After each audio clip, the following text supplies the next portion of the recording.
ব্যক্তি ইন্তেকাল করার পর গ্রামের লোকদের নিয়ে খাওয়ার অনুষ্ঠান করা যাবে কিনা? হ্যাঁ, যাবে। কেউ মারা গেছে, আপনি 10-20 জন, 100 জন, 400 জন নিয়ে খাওয়াইলেন, অনুষ্ঠান করলেন, হ্যাঁ করতে পারেন। যদি আপনার নিয়ত থাকে কবরওয়ালা মানুষটার উপরে একটু আযাব হোক, আপনি যদি কবরওয়ালা মানুষটিকে আযাব দিতে চান যে এই লোকটা এত সুখী থাকবে কেন কবরে, একটু গজব হোক, একটু আযাব, আগুন জ্বলুক তার কবরে, তাহলে তার নামে একটা 40 করে দেবেন, আগুন জ্বলা শুরু হয়ে যাবে।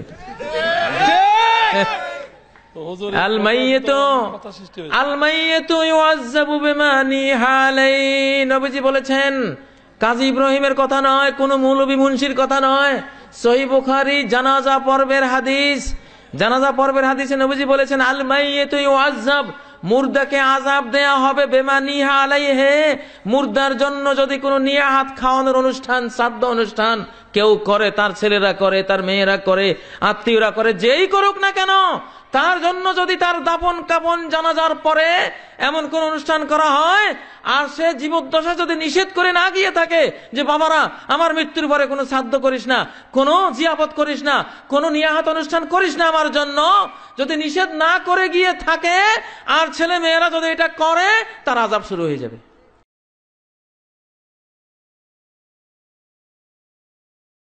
আসসালামু আলাইকুম ওয়া রাহমাতুল্লাহি ওয়া বারাকাতুহু। দূরে কাছের, দেশের এবং প্রবাসের যে যেখান থেকে ইউটিউবের জনপ্রিয় ইসলামিক চ্যানেল রোজ টিভি অনলাইন কর্তৃক আয়োজিত হক কথা অনুষ্ঠান দেখছেন, সকলকে আন্তরিক অভিনন্দন এবং মোবারকবাদ জানাচ্ছি। আমি মোহাম্মদ জুবায়ের হুসাইন ইবনে ইসহাক।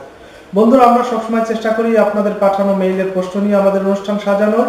এরই ধারাবাহিকতায় আজও আমরা নতুন কিছু প্রশ্ন নিয়ে হাজির হয়েছি আপনাদের সামনে। আর সেই প্রশ্নের উত্তর দেওয়ার জন্য আমাদের সাথে আসেন বিশিষ্ট ইসলামিক চিন্তাবিদ, মুফতি, মুহাদ্দিস, মুফাসসির মাওলানা মোহাম্মদ মাসুদুর রহমান সাহেব। আসসালামু আলাইকুম ওয়া রাহমাতুল্লাহ। আমাদের এই বন্ধু যে ভিডিওটি পাঠিয়েছেন, এই ভিডিওর তথ্যগুলি কি আসলে সঠিক? আলহামদুলিল্লাহি রাব্বিল আলামিন, আসসালাতু ওয়াসসালামু আলা রাসূলিহিল কারীম ওয়া আলা আলিহি ওয়া সাহবিহি আজমাইন। قال الله تعالى في كلامه المزيد أعوذ بالله من الشيطان الرجيم بسم الله الرحمن الرحيم والذين جاءوا من بعدهم يقولون ربنا اغفر لنا ولإخواننا الذين سبقونا بالإيمان ولا تجعل في قلوبنا غلا للذين آمنوا ربنا إنك رؤوف رحيم صدق الله مولانا العظيم। ধন্যবাদ বিজ্ঞ উপস্থাপক জুবায়ের ইসহাককে, এবং যিনি প্রশ্নটি করেছেন তিনাকে অত্যন্ত মোবারক জানাচ্ছি এই জন্যে যে আসলে মানুষগুলি যারা বিভ্রান্ত করে তাদের থেকে সতর্কতা হওয়াটা আমাদের উচিত। আমরা এই প্রসঙ্গে কথা বলতে গেলে প্রথমে আল্লাহ পাকের যে বিধানটি সূরা হাশরে আল্লাহ পাক বলেছেন, যারা পরবর্তীতে আসবে তারা পূর্ববর্তীর জন্য দোয়া করবে, হে আল্লাহ যারা আমাদের আগে ঈমানদারেরা মৃত্যুবরণ করেছে, ওয়াল্লাযীনা জাআউ মিন বাদিহিম ইয়াকুলুনা রাব্বানা ইগফির লানা ওয়া লিইখওয়ানিনা আল্লাযীনা সাবাকুনা বিল ঈমান ওয়া লা তাজআল ফি কুলুবিনা গিল্লান লিল্লাযীনা আমানু রাব্বানা ইন্নাকা রাউফুর রহিম। তারা দোয়া করবে, হে রাব্বুল আলামিন আমাদের আগে যারা ইন্তেকাল করেছেন আল্লাহ তুমি তাদেরকে মাফ করে দাও। রাব্বুল আলামিন ঈমানদারদের ব্যাপারে, মুমিনদের ব্যাপারে আমাদের অন্তরে কোনো হিংসা রেখো না। আল্লাহ তুমি তো রহিম, গফুর, আল্লাহ তুমি ক্ষমাশীল এবং দয়াবান। আল্লাহ পাক শেখাচ্ছেন যারা ইন্তেকাল করেছে তাদের জন্য দোয়া করার ব্যাপারে। তাহলে আমরা বুঝলাম যে দোয়া করাটি এটি নতুন কোনো বিষয় নয়, এটি হচ্ছে মৃত মানুষদের জন্য যে দোয়া করতে হয় এটা আল্লাহ পাক শেখাচ্ছেন। এখন দেখুন, আমি বিষয়টিতে আসবো, এই ব্যাপারে আকীদাটা কি আসলে। আমরা যদি মৃত মানুষদের জন্য দোয়া করি বা তাদের জন্য সাদকা করি, খাবার দেই, যে কোনো বিষয়টা আমরা তাদের রূহের সবরেসানের জন্য করি, এই বিষয়টা আসলে আকীদাটা কি। যেমন দেখুন, তিরমিজি শরীফে হাদিসটি এসেছে মেশকাত শরীফের 30 পৃষ্ঠায়।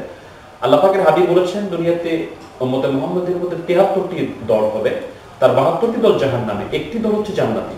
এই জান্নাতি দল হচ্ছে আহলুস সুন্নাত ওয়াল জামাত। এই বিষয়ে আমরা আলোচনা পেশ করবো ইনশাআল্লাহ আহলুস সুন্নাত ওয়াল জামাতের পরিচয় সম্পর্কে। তো একটি যে দল আহলুস সুন্নাত ওয়াল জামাত, ওই দলের যে আকীদা, এটা কিন্তু বাহ্যিক পোশাক আশাক আমল দিয়ে নয়, এটা হচ্ছে কিছু আকীদার বিষয়। সহিহ জান্নাতি দল হওয়ার জন্য কিছু আকীদা পোষণ করতে হয়। এই আকীদাগুলি বিষয়ে শারহু আকাইদুন নাসাফি, শারহু কিতাব ফিকহুল আকবর, আকীদাতুত তাহাবী সহ বিশুদ্ধ এবং প্রসিদ্ধ আকীদার কিতাবে আকীদাগুলি এসেছে।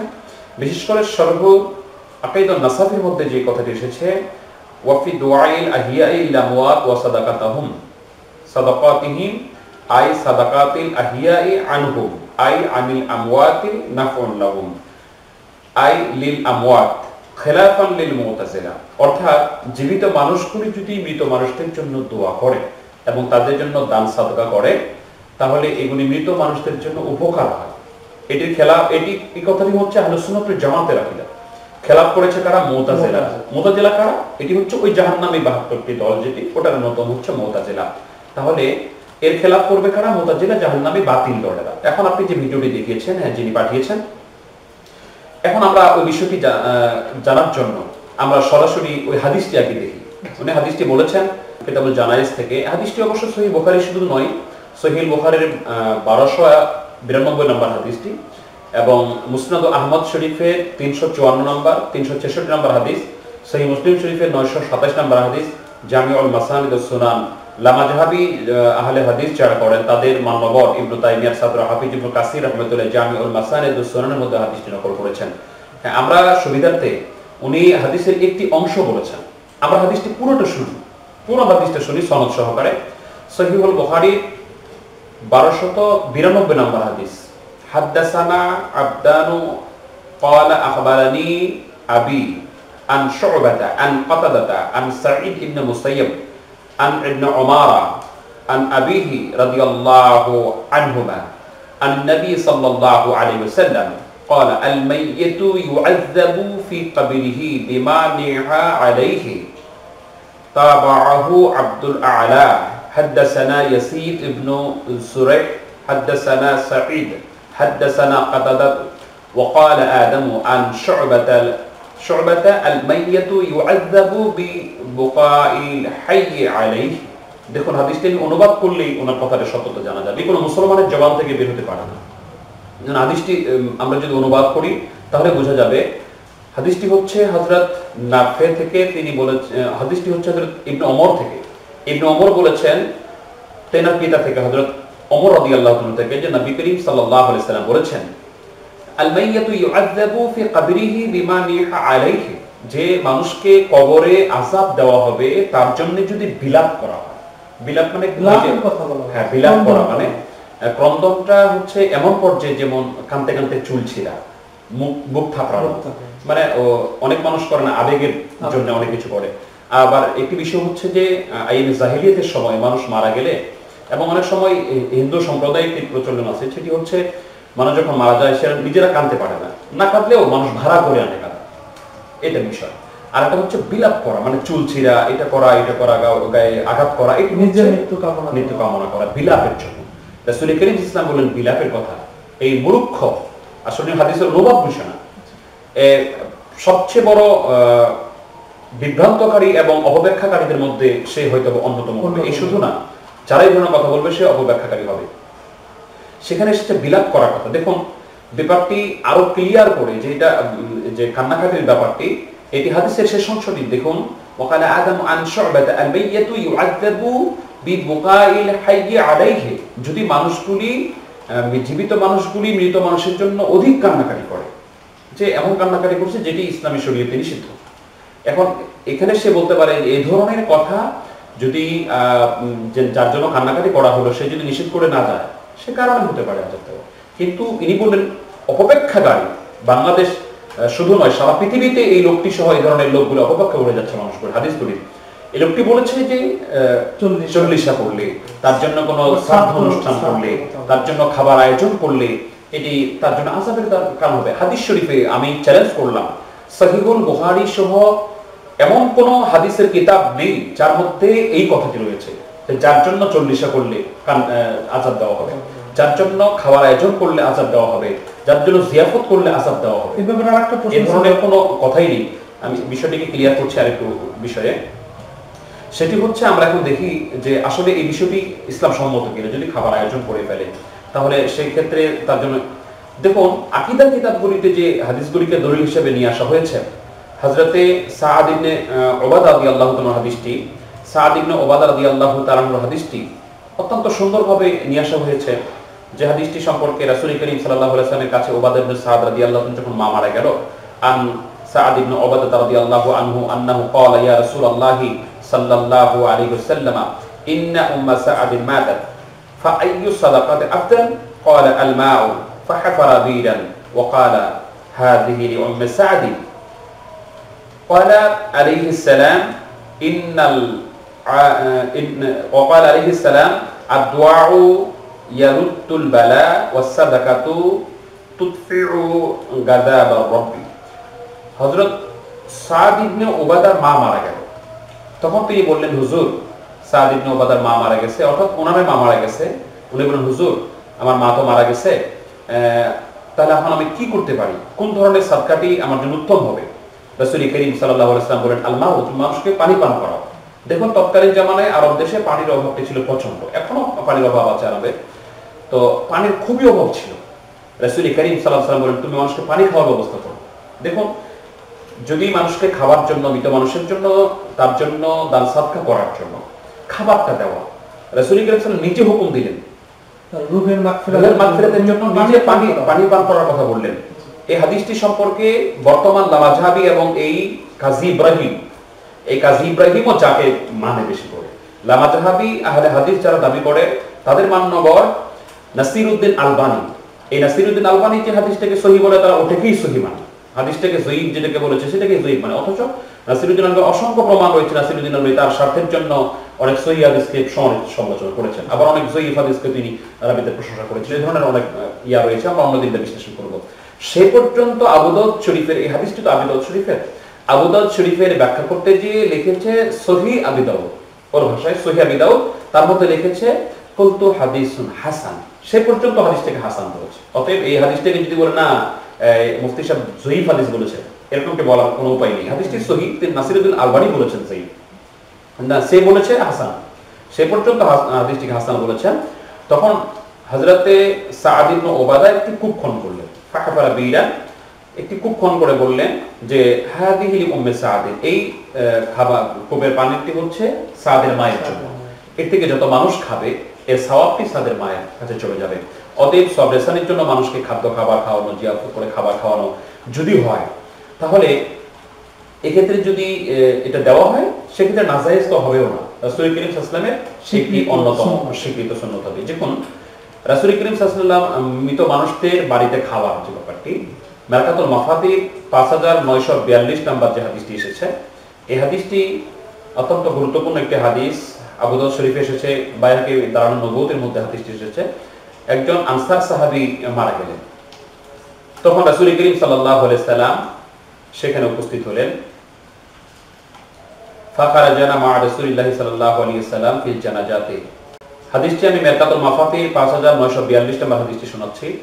আন আসিম ইবনে কুলাইব আন আবিহি আন রাজুলিন মিনাল আনসার قال خرجنا مع رسول الله صلى الله عليه وسلم في جنازتي فرأيت رسول الله صلى الله عليه وسلم وهو على القبر يوصيه الحافر يقول الى اخر الحديث। রাসূল করিম সাল্লাল্লাহু আলাইহি ওয়াসাল্লাম ওনার ব্যাপারে একজন আনসার সাহাবী বলছেন, কুলাইব, আসিম ইবনে কুলাইব থেকে হাদিসটি, তিনি একজন মানুষের জানাজায় শরীক হলেন। জানাজা দেওয়ার পরে যখন অবসর হলেন, তখন একজন মানুষ, ওই মৃত মানুষের একজন আত্মীয়া রাসূল করিম সাল্লাল্লাহু আলাইহি ওয়াসাল্লামকে খাবার জন্য আহ্বান করলেন। রাসূল করিম সাল্লাল্লাহু আলাইহি ওয়াসাল্লাম তখন সেই খাবার থেকে লোকমা নিয়ে, কয়েক লোকমা নিয়ে রাসূল করিম নিজেও খেয়েছেন এবং সঙ্গের মানুষগুলিও খেয়েছেন। তাহলে দেখুন, মানুষের মরার পরে তারা যদি জিয়াফত করে, তারা দাওয়াত দেয় কিছু খাওয়ার জন্য, এটিও নাজায়েজ নয়। রাসূল করিম সাল্লাল্লাহু আলাইহি ওয়াসাল্লাম খেয়েছেন। আপনি যদি বলেন যে এটা খাইলে কবর আযাব হয়, রাসূল কি ইচ্ছা করে মানুষটি কবর আযাব দিয়েছেন? অবশ্যই নয়। এখন হানাফি মাযহাবের যারা ভাই আছেন, যারা হানাফি মাযহাবের মুকাল্লিদ, আমি তাদেরকে বলি, এই সমস্ত ফিতনাবাজদের খপ্পরে না পড়ে হানাফি মাযহাবের প্রসিদ্ধ ফতোয়ার কিতাব হাশিয়াতুত তাহতাবি আলাল মারাকিল ফালাহ, এই কিতাবের মধ্যে এই হাদিসটি উল্লেখ করে বলা হয়েছে, ফাহাদা ইয়াদুল্লু আলা ইবাআতি সানা'iহা লিল মাইয়াতি তা'আম, অর্থাৎ এই হাদিসটি দলিল হচ্ছে মৃত মানুষের আত্মীয়-স্বজন যদি মানুষদেরকে জিয়াফত করে, খাওয়ার জন্য আহ্বান করে, তাহলে খাওয়া যাবে, এর বৈধতা দিচ্ছে হাদিসটি। তাহলে আমরা বুঝলাম যে ওর যে অপব্যাখ্যাটি, যে মানুষকে আযাব দেওয়া হবে, এই ধরনের কোনো কথাই হাদিস শরীফে নেই, বরং সে বিলাপ করা, এটি আমরা এর থেকে, এবং সে বলেছে যে লোকটির জন্য নিষেধ না করে যায়, তার জন্য আযাব হবে। এই কথাটি শুনে অনেক সুন্নি ভাই, অনেক হানাফি মাযহাবের মুকাল্লিদ, তারা এই কথা সিদ্ধান্ত নিয়েছে আমি নিষেধ করে যাব। না, আপনি নিষেধ করবেন না, আপনি বলুন যে যেন আমার জন্য দোয়া করা হয়, আমাদের জন্য দান সদকা করে, কোরআন কারীম তেলাওয়াত করে, নফল নামাজ পড়ে, বিভিন্ন দান সদকা করে মানুষকে খাইয়ে যেন আমাদের জন্য দোয়া করা হয়, এটি বলুন। জি, এই ব্যাপারে আমাদের আরেকটা প্রশ্ন ছিল যে এটা একদিনই দোয়া এবং খানা কি একদিনে করা যাবে কিনা? অনেকে বলে যে যেদিন খানা করবো ওই দিন দোয়া করা যাবে না, যেদিন দোয়া করবো ওই দিন খানা করা যাবে না, এই ব্যাপারে যে আমাদের আপনি সুন্দর একটি প্রশ্ন করেছেন, এটি প্রচলিত বিশেষ করে ফরিদপুর এলাকা এবং খুলনা এলাকাতেও বেশি কথাটি প্রচলিত হয়েছে যে খাইলে দোয়া করা যাবে না, দোয়া করলে খাওয়া যাবে না। তাদের কথা হচ্ছে, যাদের একটি যুক্তি, আসলে দলিলটি তার সঠিক নয়, লা তাশতারু বিআয়াতি সামানান কালিলা, যে তোমরা অল্প দামে আমার আয়াতকে বিক্রি করো না। তো এটি দিয়ে তারা বোঝাচ্ছে যেহেতু খাইলে বিনিময় হয়ে যায় দোয়া করলে, আর দোয়া করার বিনিময় খাইলে হবে না। তো দেখুন, এটি হচ্ছে তাদের সম্পূর্ণ একটি ভিত্তিহীন কথা। এই দালাইল এটা দালাইল কোনো জায়গায় দেওয়া পাবে না তারা। দেখুন, এই কথাটাই তারা বলছে। আশরাফ আলী থানভী সাহেব কওমি মাদ্রাসার অন্যতম বড় আলেম, তার বেহেশতি যাওয়ারে যেটা অনুবাদ করেছে শামসুল হক ফরিদপুরি সাহেব, তিনি বলেছেন এই ধরনের অনুষ্ঠানে বা ইয়াতের জন্য জিয়াফতের অনুষ্ঠানে সেক্ষেত্রে যদি খাবার আয়োজন করা হয় বা যারা আসলো, যারা কোরআন কারীম তেলাওয়াত করলো, তাদেরকে খালেস নিয়তে কিছু হাদিয়াও দেওয়া হয়।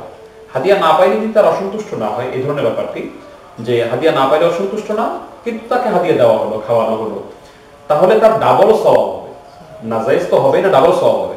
আমি খুলনায় গেলাম একটা প্রোগ্রামে, ওখানে শুনলাম যে এলাকায় সমস্যা যে খাইলে দোয়া করা যাবে না, দোয়া করলে খাওয়া যাবে না। কেন? বললো যে না, খাইলে নাকি বিনিময় হয়ে যায়, বিনিময় করলে খাওয়া হয়ে যায়, তো কোরআন হাদিসের বিনিময়ে নেওয়া যাবে না। আমি বললাম ঠিক আছে। ওখানে আবার একটা সিস্টেম করছে তারা, মাদ্রাসার ছাত্রদেরকে 5 জনকে পাঠায় দোয়া করতে এবং পরবর্তীতে আর 5 জনকে পাঠায় খাইতে। মানে যারা খাবে তারা দোয়া করবে না, যারা দোয়া করবে তারা খাবে না, বিনিময় হয়ে যাবে। তাহলে আমি বললাম যে ঠিক আছে, ওদের কথা ঠিক আছে, তাহলে আমাদের একটা কথা হচ্ছে যে যিনি ইমামতি করবেন তিনি বেতন নিতে পারবেন না। বেতন নিলে তিনি ইমামতি করবেন না, অর্থাৎ যিনি ইমাম সাহেব তিনি বেতন নেবেন না, আরেকজন নেবেন বেতন। যিনি ইমাম সাহেব থাকবেন মহল্লায়, ওনারা খাওয়াবেন না, আরেকজনটা খাওয়াবেন। যেহেতু নামাজ পড়াইলে তার বিনিময়ে তো খাবারটা দেওয়া হয়। এখন প্রচলিত হয়ে গেছে, যেটা অস্বীকার করার কোনো কারণ নেই। হ্যাঁ, এখন যিনি নামাজ পড়ে না তারা তো খাওয়ায় না, খাওয়াই তো নামাজ পড়ায় ওই কারণে। এখন নামাজের ভিতরে যেহেতু কোরআন কারীম তেলাওয়াত আছে, অতএব ওই নামাজ পড়ায় খাওয়া যাবে না। তাদের যুক্তি হচ্ছে যে দোয়ার মধ্যে তো কোরআন তেলাওয়াত হয়, অতএব ওই দোয়া করে খাইলে বিনিময় হয়ে যাবে, না জায়েজ হয়ে যাবে। তাহলে আমি ওটাই বলছি যে যিনি নামাজ পড়াবেন তিনি খাবেন না, যিনি নামাজ পড়াবেন তিনি বেতন নেবেন না, আরেকজন নেবেন। আসলে এগুলো বাজে যুক্তি, বাজে কথা। সহি নিয়তে খাবেন, সহি নিয়তে খাওয়াবেন। উদ্দেশ্য হচ্ছে যিনি মৃত্যুবরণ করেছেন তা বলতে সবরেসানি করা। এক্ষেত্রে খাওয়াটাও একটা ইবাদত, দোয়াটা হচ্ছে আরেকটি ইবাদত। এখানে কোরআন কারীম তেলাওয়াত করা হচ্ছে, আর দাওয়াত করাটি রাসূল কারীম সাল্লাল্লাহু আলাইহি ওয়াসাল্লাম প্রশ্ন করা হলো, হুজুর আইয়ুল ইসলামি খায়র, ইসলামের মধ্যে সবচেয়ে উত্তম কাজ কোনটি? রাসূল কারীম সাল্লাল্লাহু আলাইহি ওয়াসাল্লাম বললেন, তুতি'মু তু'আমা ওয়া তুকরিউস সালামা মান আরাফতা ওয়া মান লাম তা'রিফ। মানুষকে খাবার খাওয়ানো এবং সালাম দেওয়া, যাকে চিনো না তাদেরকে সালাম দেওয়া, এটি উত্তম কাজ। এখন এতগুলো উত্তম কাজ একসাথে করলে কেন নাজায়েজ হবে? খাওয়াটা একটু উত্তম কাজ, খাওয়ানোটা উত্তম কাজ, দাওয়াত করা একটা উত্তম কাজ, দোয়া করাটা উত্তম কাজ, কোরআন তেলাওয়াত করা একটা উত্তম কাজ। এই সবগুলি উত্তম কাজকে একত্রিত করলে এখানে নাজায়েজ হবার কোনো কারণ নেই। আল্লাহ পাক যেন আমাদেরকে সহি বুঝদান করেন, আর এই সমস্ত অপব্যাখ্যাকারী ফিতনাবাজদের খপ্পর থেকে আল্লাহ পাক আমাদেরকে হেফাজত করুন। আমিন। আপনাকে ধন্যবাদ। সুধী দর্শক, দেখতে দেখতে অনুষ্ঠানের শেষ পর্যায়ে চলে আসছি আমরা। অবশ্যই আমাদের ভিডিওগুলো শেয়ার করবেন এবং সাবস্ক্রাইব করবেন রোজ টিভি অনলাইনে। ধন্যবাদ, সকলেই ভালো থাকবেন। আসসালামু আলাইকুম ওয়া রাহমাতুল্লাহি ওয়া বারাকাতুহু। আসসালামু আলাইকুম ওয়া রাহমাতুল্লাহি ওয়া বারাকাতুহু।